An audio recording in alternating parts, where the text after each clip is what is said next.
जय जगन्नाथ समस्त को दैनिक टीवी ओडिया गोटे नुआ वीडियो को स्वागत। तो देश विदेश आरंभ करी किछि गुरुत्वपूर्ण खबर विषय रे चलंतु नजर पकाई नबा। तेणु आम वीडियो को शेष पर्यंत देखुथांतु। आम वीडियो भल लागिले आम वीडियो गोटे लाइक करी चैनल को सब्सक्राइब कर देबे एवं शेष रे आपण माने कमेंट माध्यम रे जणाइबा को भूलिबेनी आपण माने केउ जिल्ला रु आम वीडियो को देखुछंती। चलंतु नजर पकाई नबा संपूर्ण खबर उपरे। बंगोपसागर रे बात्या को नेसला बड़ खबर। पुणी डरेलाणी मे मास। बंगोपसागर आसब कि बात्या पाणीपाग विशेषज्ञ कहले बात्या ने चित्र स्पष्ट होना। सेपटे 11 तारिख जाए राज्य में जारी कालबैशाखी। 48 घंटा भीषण वर्षा सह वज्रपात नहीं ऑरेंज अलर्ट जारी कला आंचलिक पाणीपाग विज्ञान केन्द्र। भारतीय पाणीपाग विभाग बात्या नहीं कौन सूचना देना। ग्लोबल फोरकास्ट सिस्टम बा GFS रो आकलन कहूँ 11 ରୁ 15 तारिख बेलू दक्षिण पूर्व बंगोपसागर और आखापाखी अंचल में एक घूर्णिबल सृष्टि हो पारे पर यह घनीभूत हो लघुचाप रूप नेबार संभावना रही। किंतु वर्तमान बात्या पाग अनुकूल ना। 11 तारिख बेलू पाग अनुकूल हेब सृष्टि होता लघुचाप परवर्ती समय अधिक घनीभूत हो बात्यार रूप नेबार संभावना रही। चलो देखिए परवर्ती अपडेट कौन रही। ओडिशा रे आरंभ हेब SIR। राज्य में खूब शीघ्र आरंभ हेब भोटर तालिका स्वतंत्र संघन संशोधन बा SIR। एने ओडिशा राज्य समेत विभिन्न राज्य सह बैठक बसीथिला। संभवतः चलित मास रे ही एहरा प्रक्रिया आरंभ होई परिबो। एने जेकोसी दिन विज्ञप्ति घोषणा जारी कर जाई पारे। SIR आरंभ पूर्व भोटरंक मैपिंग जोरसोर रे चली। मे 5 तारिख सुधा राज्यर मोट 3,36,46,570 भोटरंक मध्यरु 3,15,61,359 भोटरंक मैपिंग सरी। अर्थात 93.8% मैपिंग सरी। हेले वर्तमान सुधा 20,85,211 भोटरंक मैपिंग होई पारि नाही। चलो देखिए परवर्ती अपडेट कौन रही। घरे मिलिबो भत्ता। राज्य सरकार बड़ निष्पत्ति।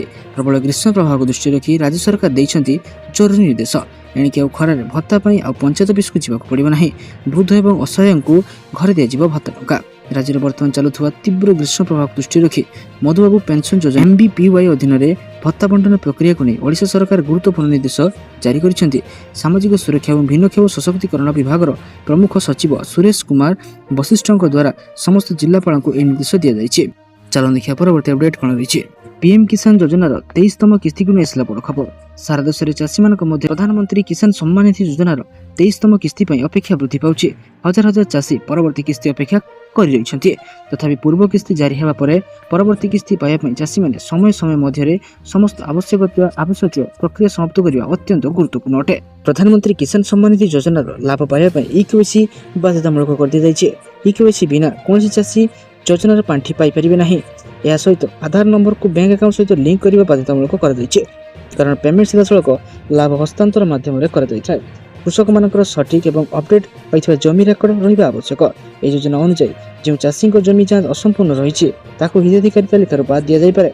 तेणु समय सीमा जमी संबंधी डॉक्यूमेंट और जांच अपडेट करने गुरुत्वपूर्ण अटे। प्रधानमंत्री किसान सम्मान निधि योजनार 22तम किस्ती मार्च 2026 जारी कर जाइथिला। तेणु यह आकलन कर 23तम किस्ती जून शेष कि जुलाई 2026 आरंभ जारी हो पारे।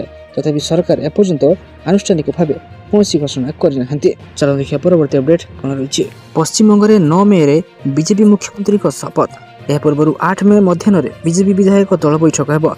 यह बैठक में विधायक दल नेता निर्वाचन हो। जहाँ विधायक दल नेता बाछिब से 9 तारिख में ब्रिगेड परेड पड़िया मुख्यमंत्री भाव पद और गोपनीयतार शपथ नेबे। यह मध्य निर्वाचन पर पूरा राज्य में होता हिंसाकांड राज्य राजनीति उष्म करिछि। राज्य बीजेपी सभापति समीक भट्टाचार्य यह प्रसंगर समाधान लगी एवं कार्य करुछन्ते।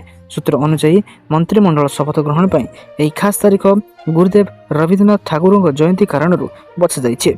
यह कार्यक्रम सांस्कृतिक गुरुत्व ढेर बढ़ी जाइछे। चलो देखिए परवर्ती अपडेट कौन रही। भारत में खेली पारे पाकिस्तानी क्रिकेटर। दुई पारंपरिक प्रतिद्वंदी भारत पाकिस्तान संपर्क समस्त को बेस भल भाव जना।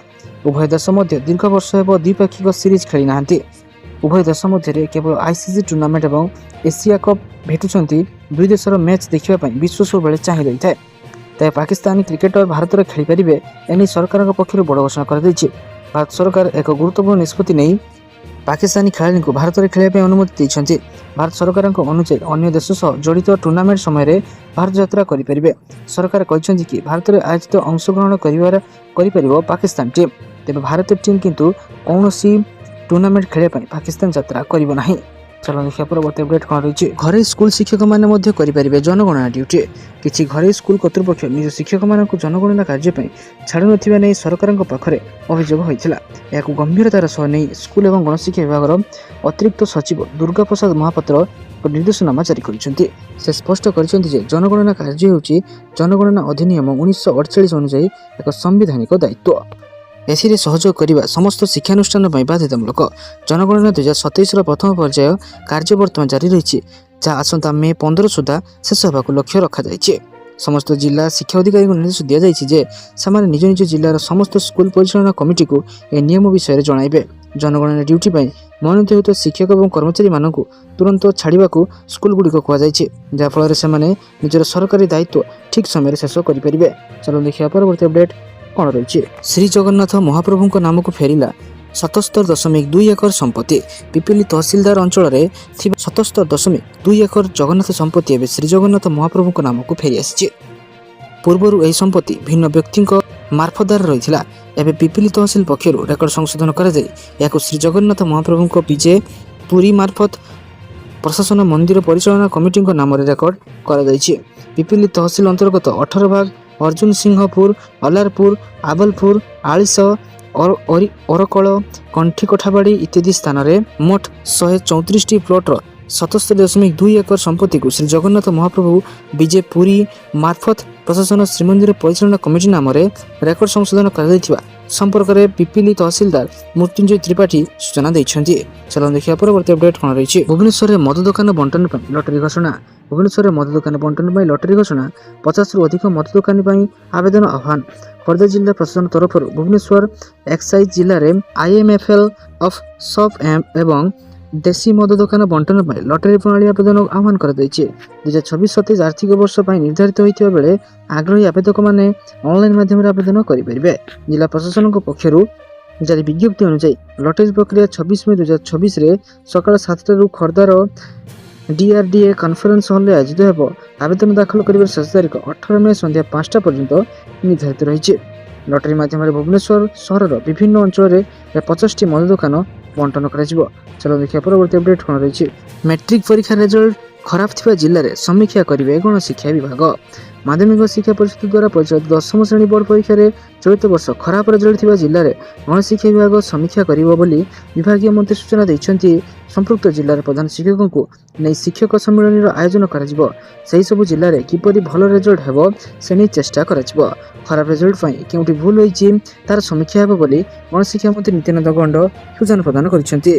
चलो देखिए परवर्ती अपडेट कौन रही सीसीटीवी सर्विलांस रहिबो उत्तरारु बड़दाण्ड रथयात्रा प्रस्तुति जोर सोर आसंता मे 8 तारिख में हेबो प्रथम रथयात्रा समन्वय बैठक एथिरे RDC सुधांशु सामल देवे टिप्स एवं टास्क श्रद्धालुंकर गमनागमन सुविधा व्यवस्था ऑटो टोटो प्रस्तुत होइछि स्वतंत्र नियम सीसीटीवी सर्विलांस रहिबो उत्तरारु बड़दाण्ड प्रस्तुत होइछि इमरजेंसी इवाकुएशन प्लान चलित वर्ष इंसिडेंट फ्री रथयात्रा फोकस रखिछन्ति राज्य सरकार। चलो देखिए परवर्ती अपडेट कौन रही 38 को बढ़ विचारपति संख्या सुप्रीमकोर्ट विचारपति संख्या 34 रु 38 को वृद्धि पाइब प्रधानमंत्री नरेंद्र मोदी की अध्यक्षतार बसी केंद्र कैबिनेट बैठक में ए संक्रांत प्रस्ताव को अनुमोदन मिली बैठक पर गणमाध्यम को केंद्र मंत्री अश्विनी वैष्णव कहते बर्तमान सुप्रीमकोर्ट प्रधान विचारपति CJI को मिसाई 34 जन अच्छा संख्या 38 को वृद्धि पाइपे अर्थात CJI मोट 38 जन विचारपति रहिबे। चलो देखिए परवर्ती अपडेट कौन रही 11 तारिख में आसाम रे नुआ सरकार आसंता 11 तारिख में आसाम रे नुआ सरकार शपथ नेबे एक क्रम में मुख्यमंत्री हेमंत विश्व शर्मा मंत्रिपरिषद सहित पदर इस्तीफा दे दैछन्ति। हेमंत लोकसभा में पहुंची राज्यपाल लक्ष्मण प्रसाद आचार्य को इस्तीफा पत्र प्रदान करथिया बेले राज्यपाल ग्रहण करिसेंति। नुआ सरकार गठन और शपथ ग्रहण न हेबा पर्यंत हेमंत विश्व शर्मा को कार्यकारी मुख्यमंत्री भाव कार्य करने को अनुरोध कर एने सूचना कामचला मुख्यमंत्री हेमंत विश्व शर्मा देइछन्ति।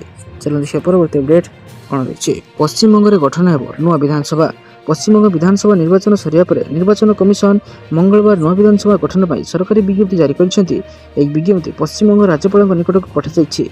या सहित राज्य विधानसभा प्रक्रिया को आनुष्ठानिक भाव इस्तीफा समाप्त होइछे एवं नुआ सरकार गठन पर रास्ता खोली जाइछे। निर्वाचन कमिशनर जने वरिष्ठ अधिकारी व्याख्या करछन्ति जे निर्वाचन फलाफल घोषणा हेबा परे नुआ विधानसभा गठन पर विज्ञप्ति जारी करने संवैधानिक प्रक्रिया एक गुरुत्वपूर्ण पदक्षेप। चलो देखिए परवर्ती अपडेट कौन रही हटिले दीदी एबे हटिबो धाम शब्द पश्चिमबंग दीदी सरकार जीवा पर एबे दीघा जगन्नाथ मंदिर धाम शब्द हटियो बोली आशा संचार होइछे। पश्चिमबंग दीघारे ममता बनर्जी निर्माण करथिबा जगन्नाथ मंदिर को जगन्नाथ धाम लिखिथिले जाको नै राज्य में प्रबल जनसंतोष देखा मिलता। ए प्रसंग में मुख्यमंत्री मोहन चरण माझी और गजपति महाराज ममता बनर्जी को चिठी लिखि अवगत कराइथिले मध्य दीदी जिद अटल रही यार कथा को खिलाफ करथिले। राज्य सरकार चिठी को मध्य कौन गुरुत्व दे नथिले तत्कालीन पश्चिमबंग मुख्यमंत्री ममता बनर्जी। एवं सरकार परिवर्तन पर केबे जगन्नाथ धाम शब्द हटिबो ताकू नै जोर कर धरलानी चर्चा। एवं बंगरे नुआ सरकार आसिया पर धाम शब्द हटियो बोली पटासपुर विधानसभा मंडल नवनिर्वाचित बीजेपी विधायक तपन माइती कहते। सात दिन पर बचा बचा गुरुत्वपूर्ण खबर जानापी आम चैनल को सब्सक्राइब रखुद। वीडियो गोटे लाइक कर दिंतु। धन्यवाद।